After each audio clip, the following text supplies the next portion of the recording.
Good afternoon, everyone, and thank you for joining today's update on COVID-19 in North Carolina.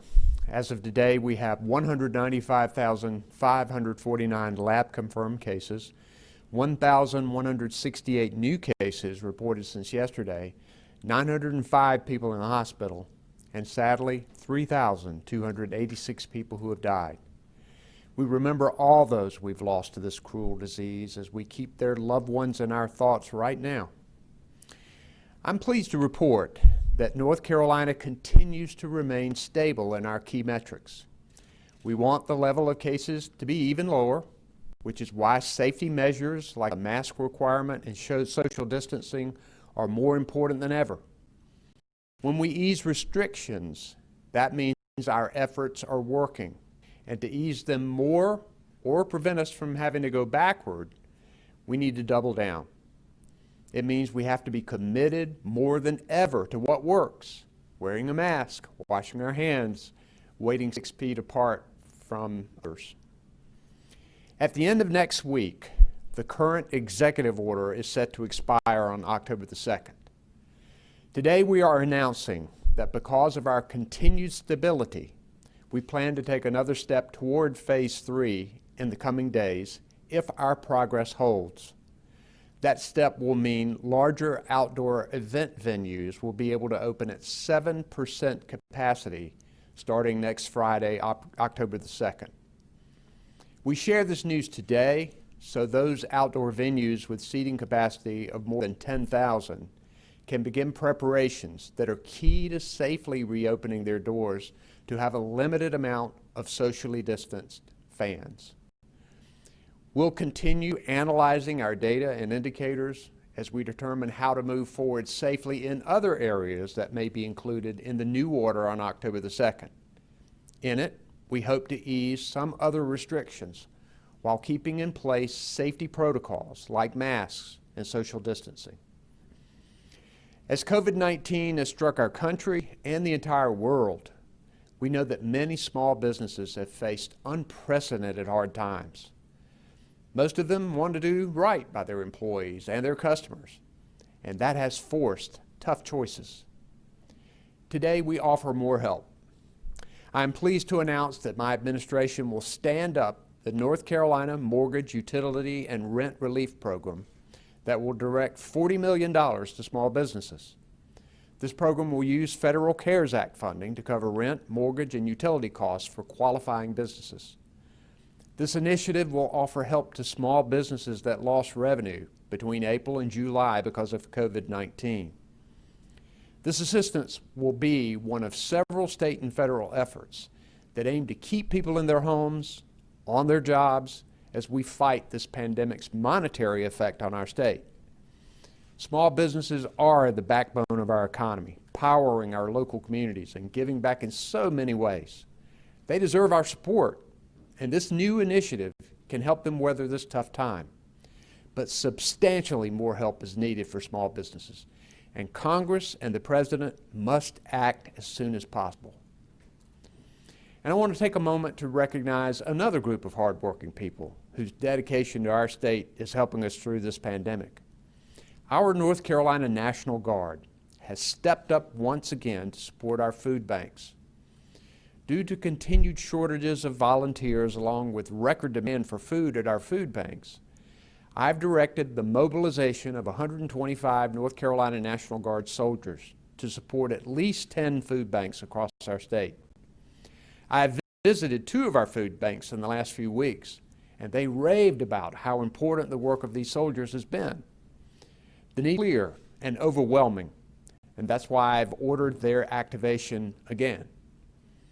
Already, the Guard's food bank operations distributed 5.6 million meals and 322,000 school lunch meals from the pandemic start in March until last month. It is critical that we keep food banks up and running, getting meals to those who need them. And we're grateful that the Guard members are ready to help our communities and our state. And I'm thankful for all North Carolinians that they're doing their part to prevent the spread of COVID-19.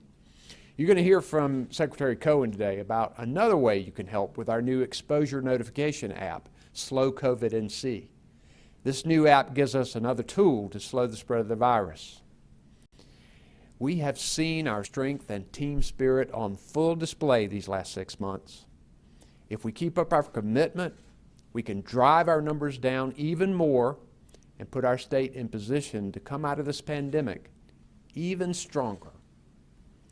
Along with Dr. Mandy Cohen, our Secretary of the Department of Health and Human Services, we have the Department of Commerce's Senior Assistant Secretary, David Spratley, and Emergency Management Director, Mike Sprayberry. Cameron Larson and Monica McGee are our sign language interpreters, and Jackie and Jasmine Matillier are our Spanish language interpreters. So I'm now going to recognize Dr. Cohen. Dr. Cohen?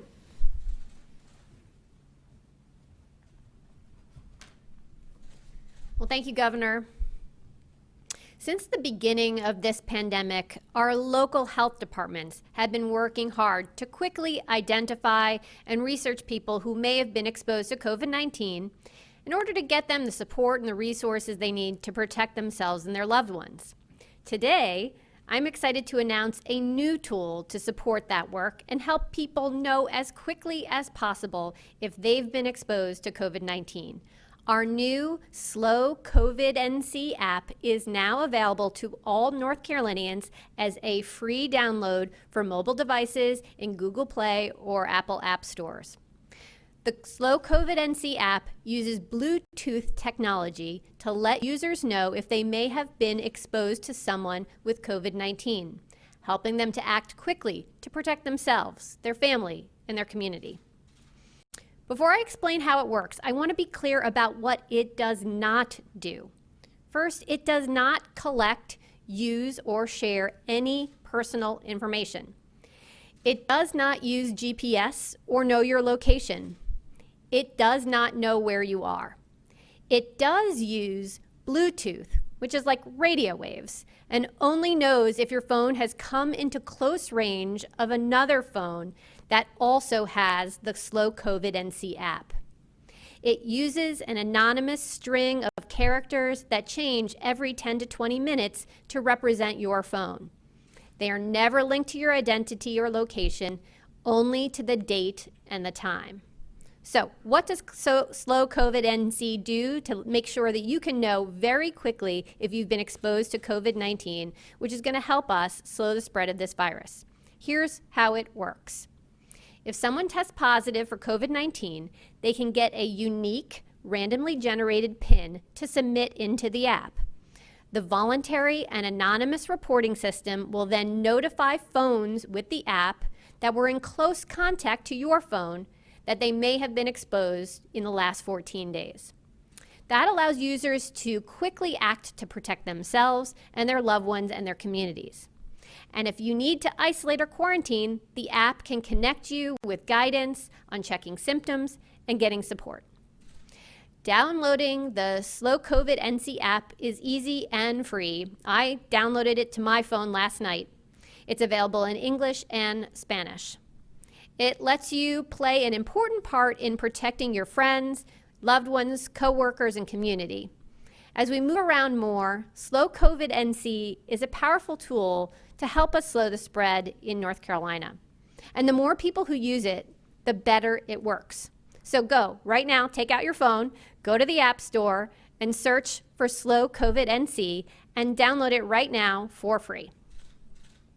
There's also another powerful tool to stay healthy, and that's a flu shot. The flu vaccine is the single best way to prevent the flu and its complication. It lowers your likelihood of getting sick, and if you do catch the flu, it's likely to be milder than if you weren't vaccinated at all. Each year, scientists and health experts develop seasonal flu shots to protect against 3 or 4 strains that research suggests will be the most common during this upcoming flu season.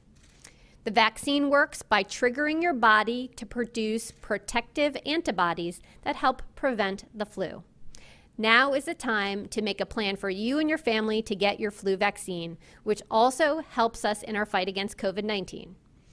Contact your healthcare provider today or visit vaccinefinder.org to find a convenient location near you.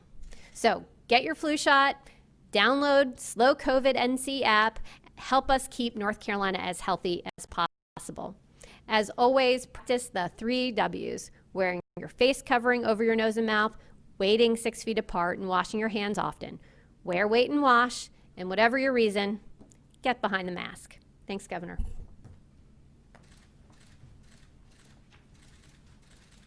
Thank you, Dr. Cohen. We'll now take questions from the media. If you can identify yourself and your organization, please, and we'll take the first question. Our first question comes from Rebecca Martinez with WUNC.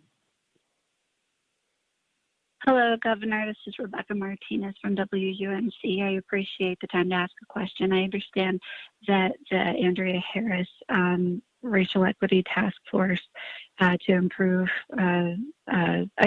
reduce racial disparities, people impacted by COVID-19, it was released today. And I'm just wondering, or Dr. Cohen can speak to the major findings and how they plan to make improvements based on their recommendations.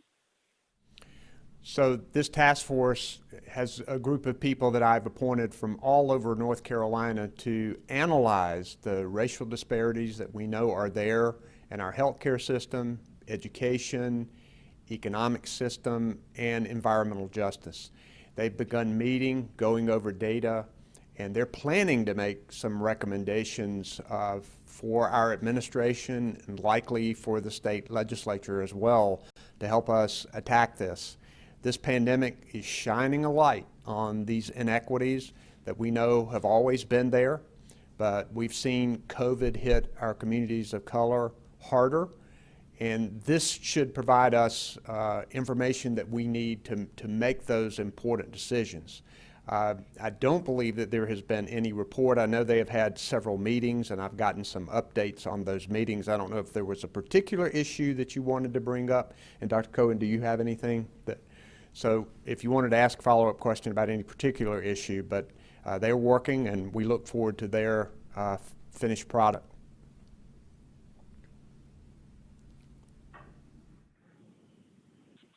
Follow-up from Rebecca Martinez, WUNC. Thank you very much. I'm sorry about that. So, today they were discussing options around access to health care, economic opportunity, and business development, et cetera. I guess I understand that they're speaking a lot about topics that are important, and I'm just wondering if there's been, do they have clout to decide how their goals will be met when they're available? Well, they will make recommendations at the end of the day. And we hope that one of the reasons I appointed this strong task force, not only did I want them to make recommendations, I wanted them to help implement them. And some of the recommendations may be able to be done administratively. Some may be able to adopt some safeguards or regulations that would help. Some recommendations may need specific legislation in front of the General Assembly. We'll take all of that when it comes from their report. And we obviously do not want this to be a report that stays up on the shelf. We want it to be active. We want to be engaged in these issues. And we look forward to trying to implement the recommendations when we have them from this task force. Next question, please. Our next question is from Michael Perchik, WTVD. Good afternoon, Governor. This is Michael Perchik with ABC 11 in Raleigh. Thank you for your time. It's a two-parter. At this point, do state health officials see any outbreaks related to gyms reopening, museums, aquariums, or playgrounds reopening? And based off that data, what does that lead you to believe moving forward for the potential reopening of bars, nightclubs, and movie theaters?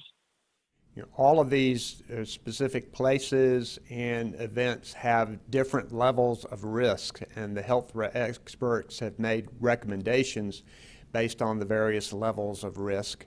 And the people of North Carolina, most of them have been working really hard to get our number stabilized. The more that happens, the more we can ease restrictions and the more that we can do. And I'll let Dr. Cohen address that specifically. Dr. Cohen?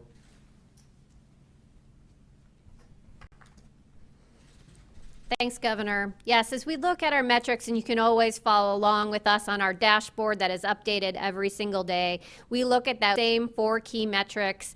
We look at our surveillance data, which continues to decline across the state, which is good news. We see our cases are holding steady. Of course, we'd like to see those decline even further. We still see a high level of viral spread. The White House Task Force indicates that we are orange on a green, yellow, orange, red scale. So we're not red, which is good. We're getting better to orange, but we want to be heading towards that green area. In terms of our hospitalizations, we continue to decline, and our percent of tests that are positive also has been improving as we have seen us at around 5% over the last number of days. So overall, we see some stability, some improvements, and again, as the governor said, that's a lot of hard work. But I think what we know is this is not a final destination. We have to keep working to keep that stability and to further make progress. And so I encourage everyone to do those 3 W's, to make sure that you are wearing a mask, to keep social distance, and then we'll be able to continue to make progress as we go forward. Thanks. Follow-up from Michael Perchik, WPED. Hi, just to clarify, at this point, have health officials been notified of any specific outbreak tied to the reopening of gyms, museums, aquariums, or playgrounds?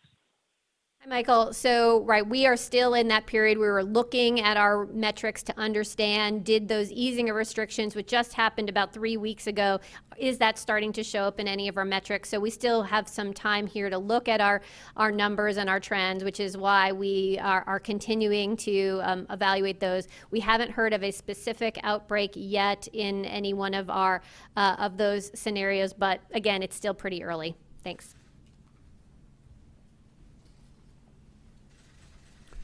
Next question, please. Our next question is from Dawn Vaughn with the News and Observer. Hi, Dawn Vaughn, the News and Observer. Thanks for taking my questions. About the viral spread and being orange, do you have any data for the state if there's evidence of spreads at outdoor events or indoor events that are past that, I guess, more than a few weeks ago, whether that's through contact tracing or anything else? And then to clarify on the outdoor venue capacity, that it's only 10,000 or more, and why is it that number specifically? So on the outdoor events, we wanted to make sure that we're talking about large outdoor arenas where there would be plenty of space for social distancing, and looking at sizes of stadiums across the state. The 10,000 number was determined to be a good number. The 7% capacity leaves plenty of room for social distancing, but not just that. We think it's really important for these arenas to have separate entrances, to not have places where people can congregate, to make sure that only families or people who live in the same household sit together, and that there is significant social distancing and mask wearing. And I know that the Department of Health and Human Services has had numerous conversations with colleges, with professional sports teams and others who would be wanting to open their doors to have 7% of capacity of fans in the coming weeks. We do believe that outdoor events are safer than indoor events, and therefore that's why we're concentrating in that lane. As to any of the outdoor events that have been held and whether there's anything specific to those, I'll let Dr. Cohen address that. Thanks. As we look at our trends across the state, obviously we've held mass gatherings to be at a low level. So we haven't been seeing those large gatherings, which is a good thing. I think that has been protective for our state. We are seeing our level of virus spread be lower. We still have a lot of work to do. I would say when I look across our state, the particular parts of our state that we are looking at and paying attention to are the northeast parts of North Carolina, as well as now the Sandhills region and a couple of the counties on the South Carolina border. And what we're noticing is that it isn't necessarily any one thing that is driving the infections. Sometimes it related to a religious gathering or a family event or spread within your own household. So I think it's really important for us all to remember about wearing masks when you're with anyone who is outside of your family, you share a roof with. Even if it's your extended family, even it's when you're at church, we want to make sure that folks are wearing a mask and staying social distancing in all of those settings. We know that any time that you can be close together, particularly if you're indoors, those can be higher risk settings. So we encourage everyone to take the precautions that we've been talking about over and over. And I'd encourage you to download the Slow COVID NC app, because if you are in a setting like a larger venue, it is really hard to do contact tracing. We don't necessarily know who's been next to who, but this app could be very helpful. So download the Slow COVID NC app for free right now as another tool to help us slow the spread. Thanks.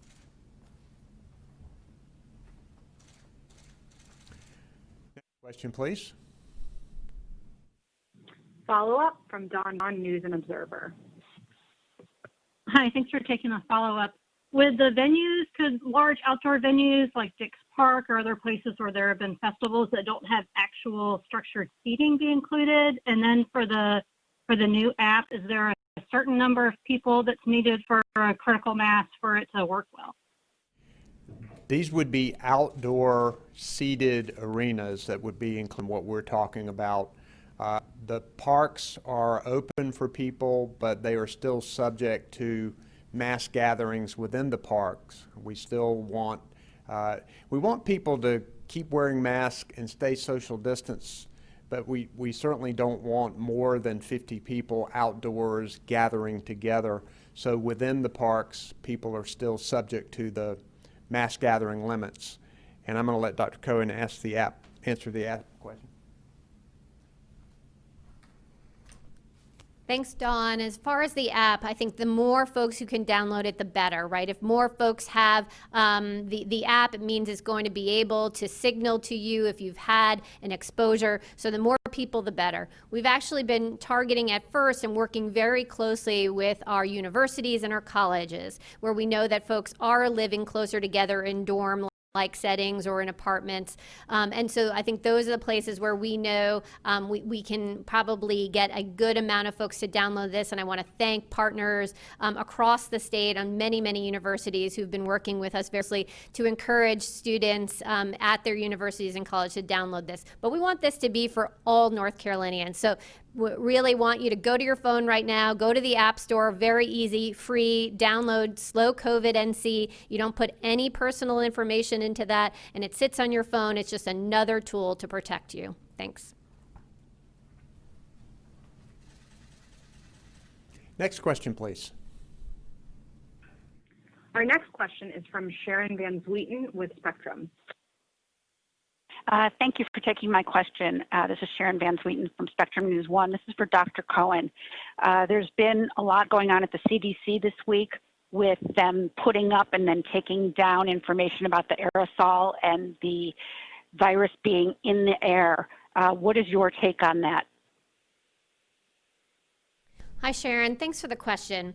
I think we've talked about how this virus spreads. And remember, it spreads from particles that come from your mouth or your nose and then obviously move through the air and then could land on other surfaces or people. And I think we're debating some semantics here of air. We know the particles travel through the air. The question is, how long did they go in the air? I think the important thing for us all to focus on is we know what works to prevent the spread. And that's this. The CDC director said it last week in his congressional testimony. We know masks work. We know it prevents those virus particles that come out of your mouth and nose from spreading. It's why it's important to put your mask over your mouth and your nose. So I don't think we should get caught up in the semantics of how long does something hang in the air. Use this mask, protect yourself, protect your family, protect your community. Thanks. Next question, please. Follow-up from Sharon Van Zwieten, Spectrum News. Yes, this is for Governor Cooper. Thank you, Governor.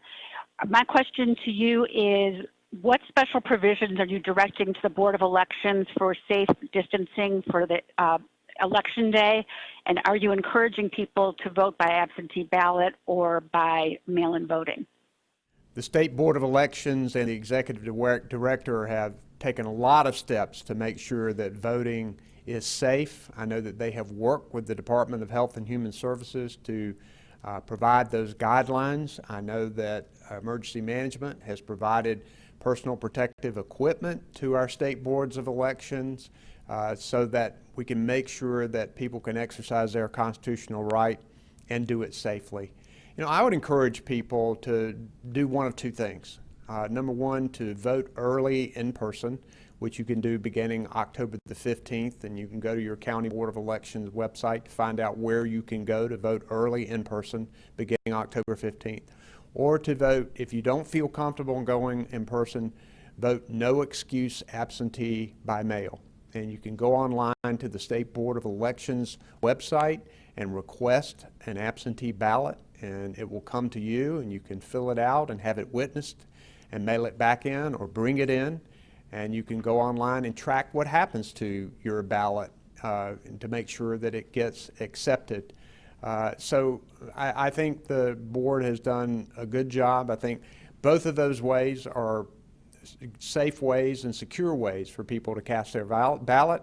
I didn't mention Election Day, but if you haven't done either one of those by Election Day, please make sure you go in person and vote on Election Day. I think the idea is to try to reduce the number of lines and to try to make sure that this is as safe as possible. But I feel good about where they are and things that they've done. Next question, please. Our next question is from Richard Craver, Winston-Salem Journal. This is Richard Craver with the Winston-Salem Journal. I was just wanting to make sure on a couple of things. One, what was the reason about the timing of the issue with the outdoor facilities? Is this sort of a follow-through on the complaints that you heard from the parents of the collegiate football players at State and Carolina and the like? And then at the same time, is there any other type of indoor-outdoor venue that you would consider before October 2nd? So as part of Phase 3, the Department of Health and Human Services has looked at and continued to look at the potential of allowing large outdoor arenas to have more fans than the mass gathering limit would provide. And I think what they've decided is because our numbers have continued to be stable over a period of time that they have felt more comfortable particularly if these arenas have a good safety plan, that they can let a small number of fans into the stadium. We will be announcing next week about what is going to happen with the order that ends on October the 2nd. We hope and believe that this large event venue issue will be in that particular executive order. The reason we chose to announce that today is because we've heard from these venues that they need time to print tickets, to tell their fans the procedures of all that has to go on in order to make sure that everybody is safe. So we told them that if we continue to see stable numbers, that it is likely, very likely, that you will be in this order that would begin on October the 2nd, the new order, and that you would be allowed 7% of occupancy for any arena that's over 10,000. There may be other issues that will be addressed in the next order. We hope that that will be the case, and we're continuing to analyze the data and are making decisions about that, and I would expect an announcement on that sometime the first of next week. Got anything you want to add to that, Dr. Cohen? Okay. Next question, please. Our next question is from Rose Hoban, North Carolina Health News. Hi, Governor, Secretary Cohen. Thank you for taking our question. This morning or yesterday, the Inspector General at the Centers for Medicare and Medicaid Services released a report noting that North Carolina has been lax in its oversight of nursing homes related to safety and emergency preparedness. They found a number of instances of noncompliance with safety requirements, et cetera. You know, given that we've had a high death toll from COVID in the state's nursing homes, what's the plan about better enforcement of safety regulations in these facilities? First, one of the hardest things about this pandemic has been the loss of life in our nursing homes. And I know that all of us take that seriously. It's one of the reasons why our administration has provided testing, personal protective equipment, making sure that nursing home facilities are inspected. And the efforts that our administration has taken has even been cited as a national model in some instances. But we know that with congregate living, that virus can more easily spread. And this administration is working hard to prevent that and working hard to save lives, and we consider it a priority. And I'm going to let Dr. Cohen specifically address that as well. Thanks, Rose. As we've talked about before, in terms of our oversight of nursing homes, we do have a part of our department that goes in and surveys to understand if nursing homes are doing what the rules have laid out. And in terms of infection control related to COVID, we completed surveys of all of our nursing homes actually a month ahead of schedule and continue to survey nursing homes to make sure that inspections are going well there, to make sure that they are following the protocols that are needed to protect both the patients who are there as well as the staff. Thanks.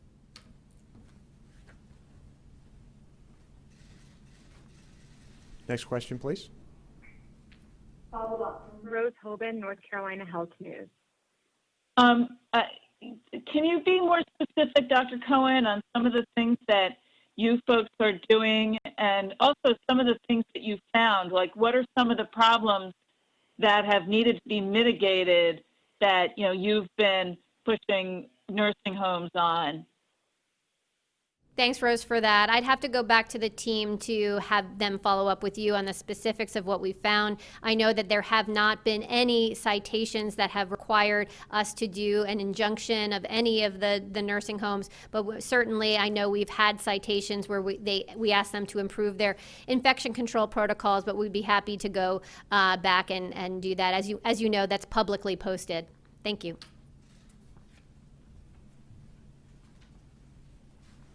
Next question, please. Our final question is from Brian Anderson with the Associated Press. Hi, Governor. Hi, Dr. Cohen. Thank you so much for taking the time. Good to talk to you both. Governor Cooper, Senate candidate Cal Cunningham recently said he'd be, quote, hesitant to take a coronavirus vaccine due to what he feels was a rushed process under the Trump administration. Do you share that skepticism? And secondly, we know that of the 4,000 college students that have tested positive, Dr. Cohen's department told us last week that only one individual was admitted to a hospital. And we also know that there's very minimal cases in these school settings, with just 50 cases, 9 clusters, and no deaths. What science can you say that says it is okay for 5th graders to come back for daily in-person classes, but not 6th graders? Well, first, I would take a vaccine for COVID if it is approved by the FDA, but whenever it's my turn, I know that we're going to be coming forward with a vaccine plan, and the frontline healthcare workers and seniors and others will be part of that plan. But I think that there are a lot of eyes that are going to be on the data that comes about from testing vaccines. And I've talked to Dr. Cohen about it. She's talked to people all over the country. Obviously, there's a lot of desire for a vaccine, and but also a lot of desire to make sure that that vaccine will be effective and safe. So yes, I think it's going to be important. And one of the things that's going to come out of all of this is we got to make sure that we continue our efforts getting people vaccinated, not only for COVID-19 when it comes, but all other diseases that are out there. We particularly with our children not in school, many of them have not gotten vaccines that they need. And we need to make a real push in order to make sure that we're protecting people's health. And I'm going to let Dr. Cohen address the issue regarding children at school. Hi, Brian.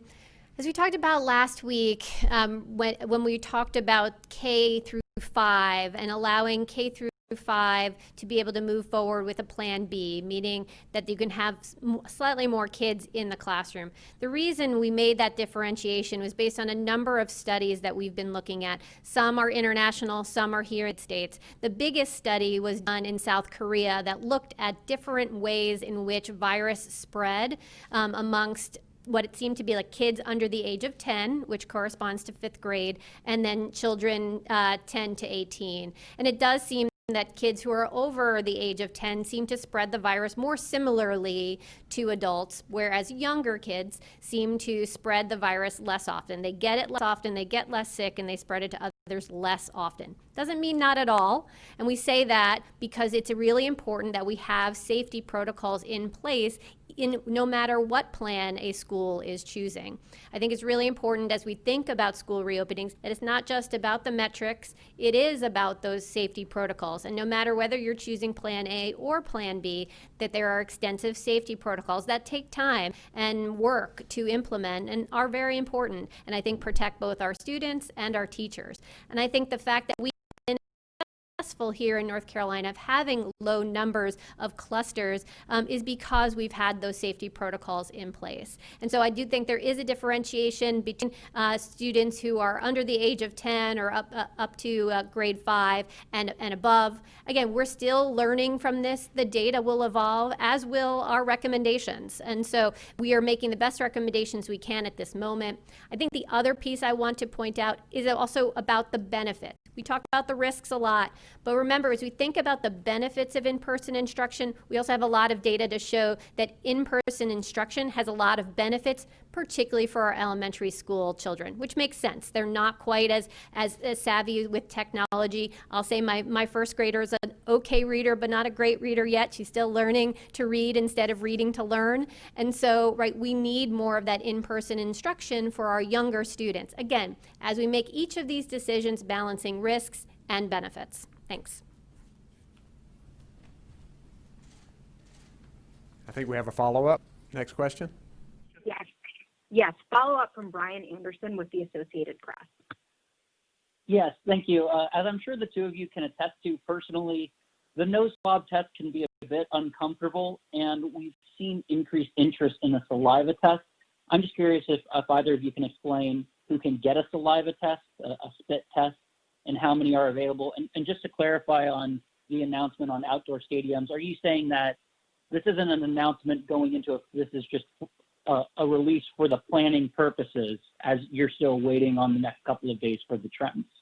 That's right. We plan for this change to be included in the order that would take effect October the 2nd. So we're not talking about any changes until October the 2nd, and also with the caveat that our numbers continue to look good until that time. So I'll let Dr. Cohen address the other issue. Hi, Brian. Thanks for asking about saliva tests. Yes, there are a number of labs across North Carolina who are looking at saliva tests. It tends to use the same platforms that the nasal swab or the nasal pharyngeal swab uses. So often they'll have to take some of their machinery out of use in order to move over to the saliva test. I know a number of our hospital systems and other labs have been doing that and have already brought up capability to do the saliva test. It just depends on the lab and what they have available to them and what decisions they make. So we do think that we have both the saliva test as well as the standard swab your nose test available here in North Carolina. And there's more coming onto the market every day, and we're working with the federal government on some more of the rapid test availability. So we're still waiting on some more information from the federal government on that. But again, new things coming out in the testing space all the time. We incorporate that into our work to make sure that folks in North Carolina have a diversity of testing options available to folks. Thanks. Thank you for being with us today, everybody. Remember the 3 W's. Stay safe out there. Thank you.